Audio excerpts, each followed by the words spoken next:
Yeah, this is one of those weeks, friends. This is one of those weeks where we are going to need to go with the ancient wisdom.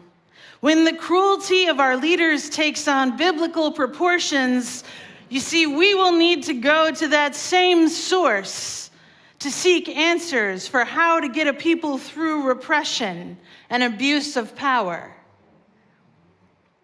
Now, this is not the timeline I was hoping for, but this is the one we must live through together. And so we will. We will return each week here for some kind of map showing us how we're going to get through together. All right?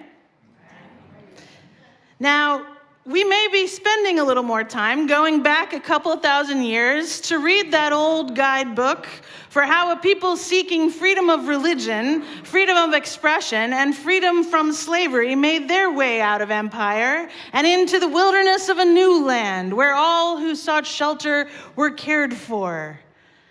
In last week's Torah portion, we encountered the danger of a hardened heart. The enslaved people of Egypt wanted to go into the wilderness to honor their God, Yahweh. And Moses and Aaron told them, well, they should go ahead and ask Pharaoh for some time off for religious observance. This was the request of let my people go. It wasn't even a request for perpetual freedom, but just freedom for a couple of days off for religious observance. Pharaoh didn't take it very well. Instead, Pharaoh in return gives them an impossible task and orders their material to be removed, and then demands that the quota for these bricks that they're making stay the same. So now the quota for brick making remains the same, but the materials to make the bricks are gone or diminished. The punishment for not meeting their quota, by the way, was torture or death. And who were the people upset with? Not Pharaoh, no, but Moses and Aaron. Did you catch that?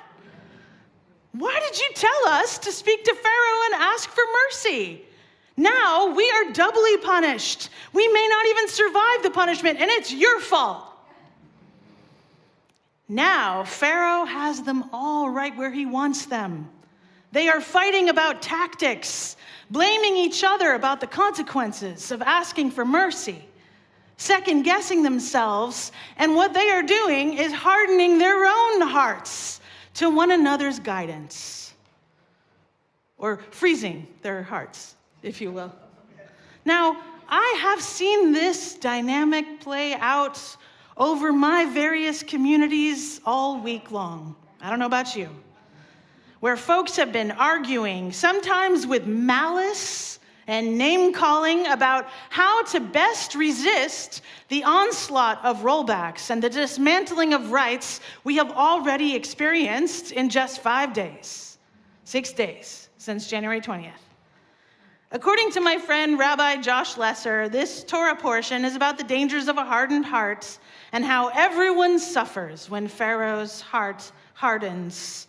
We are quick to notice the lack of mercy in others, but rarely in ourselves.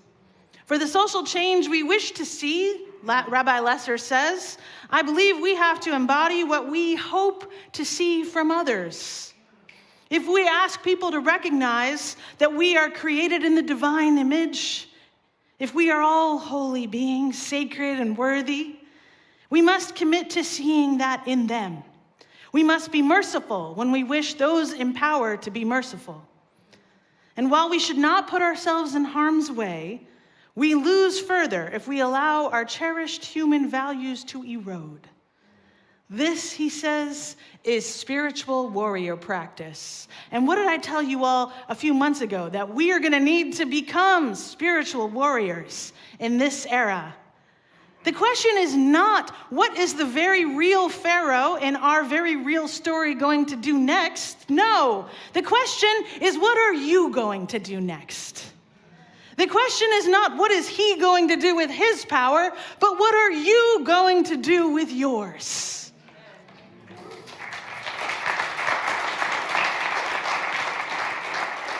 Who will you be for this next era of what will surely be more fascist policies and the erasure of important history?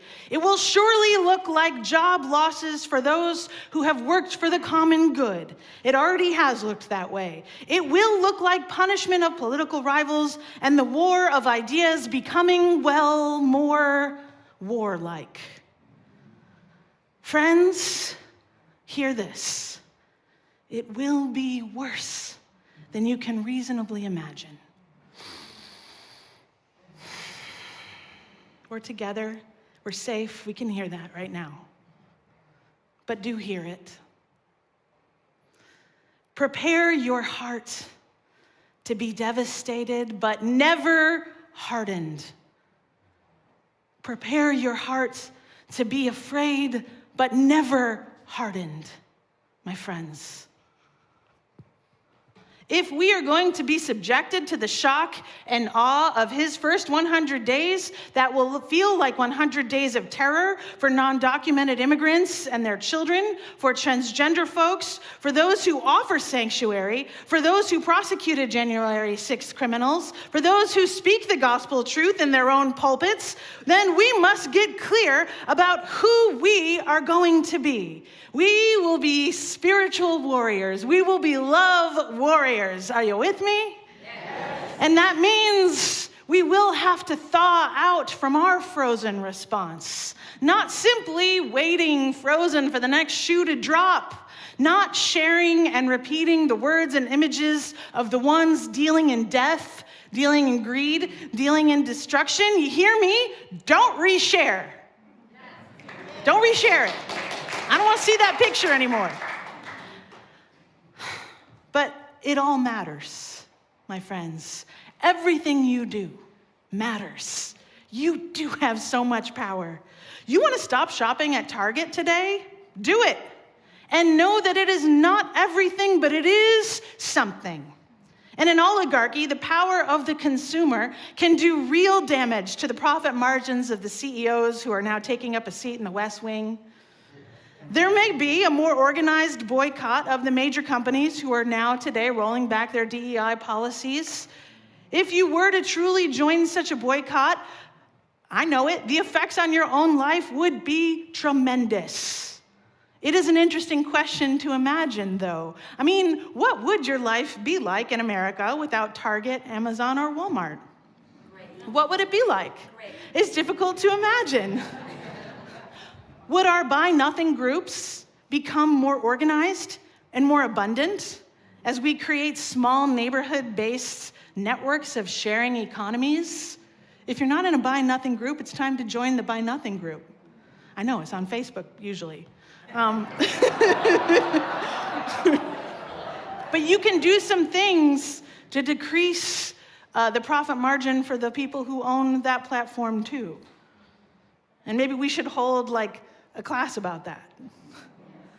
Would we shop more locally? Would we just buy less? And it wouldn't be the only solution, and it would not be the perfect solution either. But if you are looking for one little place to take some power back, it could be one solution. Are you done with the Bezos-owned Washington Post? Are you searching for news sources that will be the voice of the resistance? Well, get ready for this surprise. It's time to subscribe to Teen Vogue. It was not on my bingo card either. But this is how I know the kids are all right.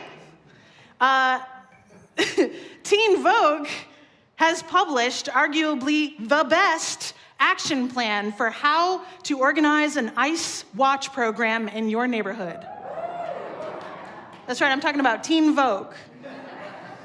The new neighborhood watches will be watching for ICE raids now, and Teen Vogue will be the ones who tell us how to do it. I'm not kidding. Do you want to start organizing a teach-in on what to do if ICE comes to your neighborhood? your church or your community? Well, you can do that right here at UUCA. We'll do that. Do you want to host a gathering where folks listen to the voices of a prophet from history or from today and then meditate together? Maybe that's what you need. Well, you can do that here at UUCA. I mean, it doesn't already exist. You have to make it happen. Do you want to house transgender folks who are in need of safety right now? Well, you can do that. See, a diversity of injustices will require a diversity of tactics, and they are all, each of them, worthy actions. Now, we could harden our hearts towards each other. We could easily stay frozen as a trauma response to the shock and awe of these first 100 days. We could easily accuse each other of not doing enough, not doing the right thing or the perfect thing. Or we can plan our own 100 days of care and awe. In the shadow of our Pharaoh's hardened heart, we can be extra soft, caring to each other. And I'm talking about on the internet and in real life, both. We can express our wonderment at each other's gifts. I mean, wow, awe. Wow, wow. And we can notice each other doing something beautifully. Not perfect, but beautifully. Or we can notice each other going the extra mile for one another.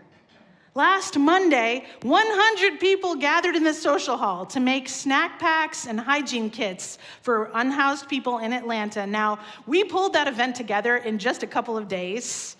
When I arrived, I was thrilled to see Derek and Dana had already set out snacks and good coffee.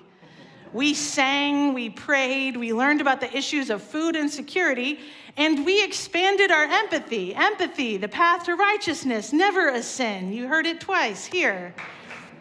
We got to work, and when an unhoused person joined us, we helped not only that systemic issue out there, but we addressed the person standing right in front of us. We made sure he got some winter clothing, food, and we brought him to a safe and warm place for the night. Now, the kids who were there, some of your kids, watched how we welcomed the unhoused gentleman, and some of them commented on the fact that we were helping people we could see and those we could not see. And that's important, to do both, to help those we can see and those we cannot see. One of our deepest values as Unitarian Universalists is to put love at the center of all we do and all we are. Now, when the quality of shock and awe is great, the quality of our care and awe must be greater. When the sense of terror and loss is through the roof, then our joy and our celebration of diversity, of queerness, of queer radical love must be higher still. See, sometimes I wonder if that's what Michelle Obama meant by when they go low, we go high. It wasn't necessarily about virtue or righteousness.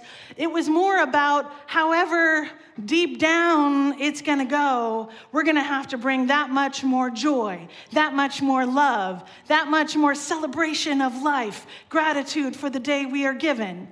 When the injustices pile up around us, well, then our love for each other must go even higher than that. Amen? Amen. And we will use our voices.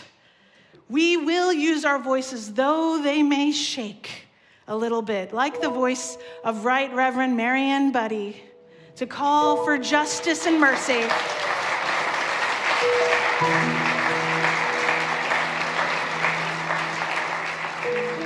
To speak truth to power, though they may shake. We will use our consumer power to make choices we can live with and choices that reflect our values. We will use our energy and our time to address the systems of degradation, and we will encounter the individual with dignity and care, those unseen and seen. This is our time to live like we are Unitarian Universalists and to mean it. This is our time to embody our values, to unleash our power, to unfreeze our trauma response, to stay connected always to each other, And if we can do that in our time of thawing out, and we can lift one another up in the work and the joy, then I know that someday we shall overcome.